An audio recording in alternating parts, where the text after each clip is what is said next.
सभी प्यारे साथियों को राम राम नमस्कार। उम्मीद करता हूँ आप सभी बहुत ही बढ़िया होंगे। इस वीडियो में हम बात करने वाले हैं एसएससी ईडी कांस्टेबल 2024 की भर्ती के बारे में। तो जैसे जैसे भर्ती कंप्लीट होने की कगार पे आ रही है, हर बच्चे का सिर्फ एक ही कमेंट एंड डाउट देखने के लिए मिल रहा है कि सर ये बताओ कि इसकी फाइनल में कितनी कट ऑफ बढ़ सकती है। हमारे इतने नंबर हैं, हमारा सिलेक्शन होगा नहीं होगा, हमारे मार्क्स इतने ज्यादा हैं, 2 नंबर ज्यादा, 1 नंबर ज्यादा।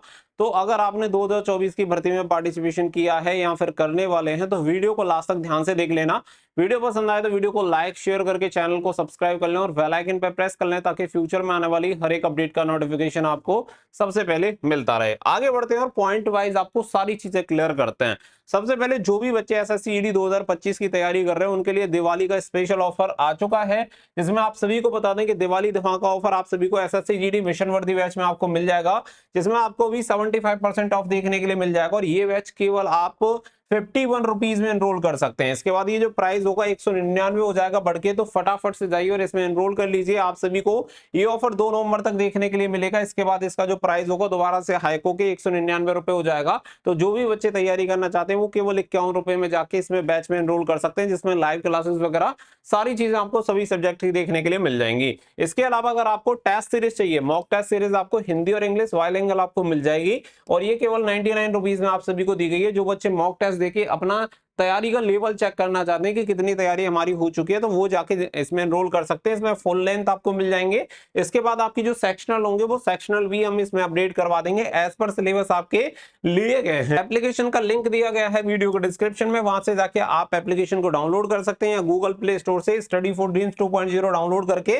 आप इस बैच में एनरोल हो सकते हैं। अब आगे बढ़ते हैं और पूरी चीजें आपको क्लियर करते हैं। तो देखो एसएससी जीडी 2024 वाली जो भर्ती है इसमें क्या है कि आपके लिए एक सबसे मेन जो चीजें रही हैं वो रही है कि आपकी वैकेंसी भी इंक्रीज हुई। 26,000 से बढ़कर आपकी जो वैकेंसीज हैं वो 40,000 तक हो गई। 40,617 एट प्रेजेंट टाइम आपकी वैकेंसीज हैं। तो नंबर ऑफ वैकेंसी आपकी काफी बढ़िया रही। इसके साथ ही आपके प्रोसेस को श्रिंक करके ये भी अच्छा किया कि पूरे प्रोसेस को फास्ट ट्रैक तरीके से कंप्लीट करवाया जा रहा है। और आप सभी को पता है कि आपकी जो भर्ती है वो नवंबर में ये कंप्लीट हो जाएगी। आप ये मानो कि दिसंबर में इसका जो फाइनल रिजल्ट होगा वो भी आपका अनाउंस हो जाएगा। तो ये जो सारी चीजें हैं वो आपके लिए बहुत अच्छी चीज है जिन बच्चों ने पहले से अपनी तैयारी कर रखी थी। अब जो मेन चीज है वो निकल के आती है कि यहाँ पे कट ऑफ के बारे में आप बताएं कि कट ऑफ कितनी जा सकती है और कौन सेफ रहेगा कौन अनसेफ रहेगा। क्योंकि कुछ लोगों का तो कहना है कि कट ऑफ बिल्कुल नहीं बढ़ेगी, कुछ लोगों का कहना है कट ऑफ ज्यादा बढ़ेगी। तो देखो ये सारी चीजें आपको खुद से समझ आनी चाहिए, क्योंकि अगर आप नहीं समझेंगे, कोई दूसरा समझा रहा है उसका तो कुछ जा नहीं रहा है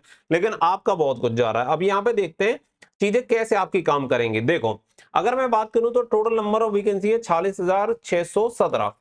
अगर मैं इसके लिए बात करूं कि इसके लिए टोटल जो कैंडिडेट को क्वालिफाई किया गया था वो 3,47,514, ठीक है। टोटल कैंडिडेट जो क्वालिफाई हुए, जो आपके फिजिकल वगैरह में प्रोसेस में शामिल होंगे, यानी रिटन एग्जामिनेशन में क्वालिफाई होने वाले कैंडिडेट्स की संख्या है 3,47,514। अगर आप सभी से बोलता हूं कि आप एक काम करिएगा, आप सभी बच्चे कमेंट करना कि आपके अकॉर्डिंग टोटल प्रोसेस, यानी कि आपका पीएसटी हो गया, पीईटी हो गया, डीएमई हो गया, आरएमई हो गया, इन सभी प्रोसेस में कितने प्रतिशत बच्चे ओवरऑल पास होंगे। आप खुद कमेंट करके बताएं, फिर आपके जो डाउट है वो उनका आंसर आपको खुद से मिल जाएगा। अगर 3,47,514 में मैं एक कंडीशन लेके चलता हूं और मैं समझता हूं कि 30% बच्चे ओवरऑल क्वालिफाई होंगे, 70% बच्चे में कोई पीएसटी में क्वालिफाई डिस्क्वालीफाई हो गया होगा, कोई पीईटी में, कोई मेडिकल में, कोई एब्सेंट रहा होगा, कोई आरएमई में। ओवरऑल 70% बच्चों को मान लेते हैं डिस्क्वालीफाई, जो कि जनरली यही एवरेज रहता है, और 30% बच्चों को मान लेते हैं हम क्वालिफाई। तो अगर 3,47,514 का अगर हम यहाँ पे निकालें तो आप सभी को देखने के लिए मिलेगा 1,04,254 टोटल कैंडिडेट क्वालिफाई होते हैं अकॉर्डिंग टू 30%। अगर इतने कैंडिडेट क्वालिफाई होते हैं तो नंबर ऑफ वैकेंसी हमारी 40,617। 40,617 अगर हमारी वैकेंसी है तो 57,637 कैंडिडेट ऐसे होंगे जिन्हें फाइनल मेरिट लिस्ट में बाहर होना पड़ेगा। अगर फाइनल मेरिट लिस्ट में नंबर ऑफ वैकेंसी से ज्यादा कैंडिडेट बाहर होते हैं तो सिंपल सी बात है कि जो आपकी कट ऑफ होगी वो इंक्रीज होगी, और इस चीज को कोई टाल नहीं सकता, कोई कितना भी इस चीज के लिए कहते। देखो एक चीज रहती है आपको खुश करने वाली और एक चीज रहती है आपको रियलिटी बताने वाली। तो बेटा मेरा काम है आपको रियलिटी बताना, जिससे कि आपको सारी चीजें एकदम सही तरीके से समझ में आए। मैं आपको बिल्कुल भी नहीं कहूंगा कि आपकी कट ऑफ बिल्कुल नहीं बढ़ेगी, आपकी कट ऑफ निश्चित तौर पे बढ़ेगी। हाँ कुछ राज्यों में ऐसा हो सकता है कि वहां पे आपकी कट ऑफ ना बढ़े, क्योंकि आप सभी जानते हैं बहुत सारे नॉर्थ ईस्ट वगैरह में ऐसे स्टेट हैं जहां की जो कट ऑफ है बिल्कुल नहीं बढ़ती है। लेकिन अगर मैं बात करूं जैसे अगर आपका यूपी हो गया, बिहार हो गया, राजस्थान हो गया, दिल्ली हो गया, हरियाणा हो गया, एमपी हो गया, इन सभी राज्यों में स्वाभाविक सी बात है कि आपकी कट ऑफ बढ़ेगी, पंजाब की भी बढ़ेगी, उत्तराखंड की भी बढ़ेगी, इन सभी राज्यों में आपको जो कट ऑफ होगी वो बढ़ती हुई दिखाई देगी। अगर मैं इस कंडीशन से भी बुरी कंडीशन में चला जाता हूं और मैं मान लेता हूं कि 25% कैंडिडेट ही क्वालिफाई कर पाए होंगे ओवरऑल प्रोसेस को, तो भी आपके लगभग 40,261 कैंडिडेट ऐसे होंगे जिन्हें फाइनल मेरिट लिस्ट में आउट किया जाएगा। और फाइनल मेरिट लिस्ट में आउट करने के लिए सिंपल सी बात है कि कट ऑफ को इंक्रीज करना पड़ेगा। एक ही कंडीशन में कट ऑफ इंक्रीज नहीं हो सकती कि ओवरऑल बच्चे 46,617 ही कैंडिडेट पूरे प्रोसेस को क्वालिफाई कर पाए। तो सीधी सी बात है कि किसी को बाहर नहीं होना पड़ेगा, तो उसके लिए मेरिट को इंक्रीज करने की जरूरत नहीं है। तो सिंपल सी बात है कि लगभग इतनी जो आपकी कट ऑफ है वो आपकी बढ़नी है, आप इस चीज को समझो। अब यहाँ पे बात क्या है कि देखो यहाँ पे आपकी जो कट ऑफ है, एक तो आपकी स्टेट वाइज जाती है, आप सभी जानते हैं, और इसके अलावा भी आपकी कैटेगरी वाइज कट ऑफ जाती है, आप सभी को ये अच्छी तरह से पता है। और जब इन तरीके से आपकी कट ऑफ बनती है तो यहाँ पे वेरी करेगा कि आप मान के चलो कि देखो यूपी में हर जो टोटल वैकेंसी है हर एक स्टेट के लिए अलग अलग वैकेंसी है, उसी के लगभग 8 गुना 7.5 गुना कैंडिडेट क्वालिफाई हुए हैं। तो यूपी में जो सभी प्रोसेस में पास होने वाले कैंडिडेट की संख्या कितनी है ये इस पर डिपेंड करेगा। अब ऐसा हो सकता है कि यूपी में ओवरऑल बच्चे जो पास हुए हों वो 20% बच्चे पास हुए हों। अब हम ये भी कह सकते हैं कि एक स्टेट, कोई स्टेट एग्जांपल के लिए मैं मान लेता हूं कि एक्स स्टेट नाम का कोई स्टेट है, हो सकता है कि उसमें केवल 10% बच्चे ही क्वालिफाई हुए हों। जितने बच्चे क्वालिफाई किए गए थे पीएसटी पीईटी के लिए उसमें से केवल 10% बच्चे पास हुए हों। तो सिंपल सी बात है कि यहाँ की जो कट ऑफ होगी वो तो कम बढ़ेगी, ठीक है। लेकिन यहाँ पे जब आपके 20% बच्चे क्वालिफाई हो रहे हैं नंबर ऑफ वैकेंसी के, तो सिंपल सी बात है कि यहाँ पे आपकी जो कट ऑफ होगी वो यहाँ के मुकाबले कट ऑफ आपकी ज्यादा बढ़ेगी, ठीक है। अब देखो ये चीज आपको समझ में आ गई कि कट ऑफ बढ़ना स्वाभाविक सी बात है, कट ऑफ बढ़ेगी। अब जो मेन डाउट निकल के आता है कि कट ऑफ बढ़ेगी कितनी, ठीक है, कि कितने मार्क्स हम ये मान के चल सकते हैं कि भाई हमारी जो कट ऑफ होगी वो इतनी इंक्रीज हो जाएगी और इतने से कम में बात नहीं बनेगी।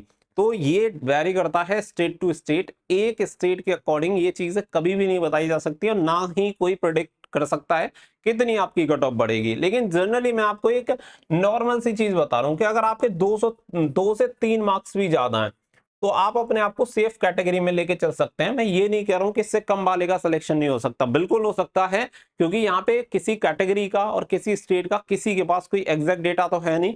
तो यहाँ पे फिर भी मैं अपने अकॉर्डिंग मानता हूँ कि 2 से 3 नंबर अगर आपके ज्यादा हैं तो आप लगभग सेफ कैटेगरी में, क्योंकि बहुत ज्यादा बच्चे क्वालिफाई नहीं हुए हैं और स्थितियां ऐसी ही रही हैं कि जिसकी वजह से बच्चे डिस्क्वालीफाई हुए हैं।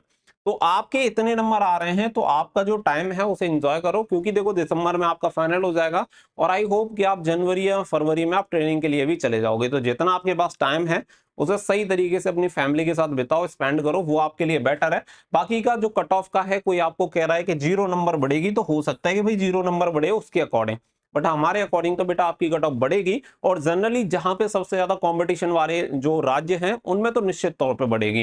बाकी की रही बात कुछ नॉर्थ ईस्ट वगैरह, वो एक्सेप्शन है क्योंकि वहां की कट ऑफ वैसे ही ज्यादा नहीं जाती। अब मान के चलो जिस कट ऑफ की ऑलरेडी, जिस स्टेट की कट ऑफ ऑलरेडी 35% गई हो, वहां की कट ऑफ कहां से बढ़ेगी। तो वो एक्सेप्शन वाली चीज को ना लेके जो अपने मेन राज्य हैं, जो कि मैंने आप सभी को बता दिए 6-7 राज्य, इनकी कट ऑफ निश्चित तौर पर बढ़नी है, सबसे ज्यादा कंपटीशन भी यही है। तो ये पॉइंट आपके हो जाते हैं क्लियर।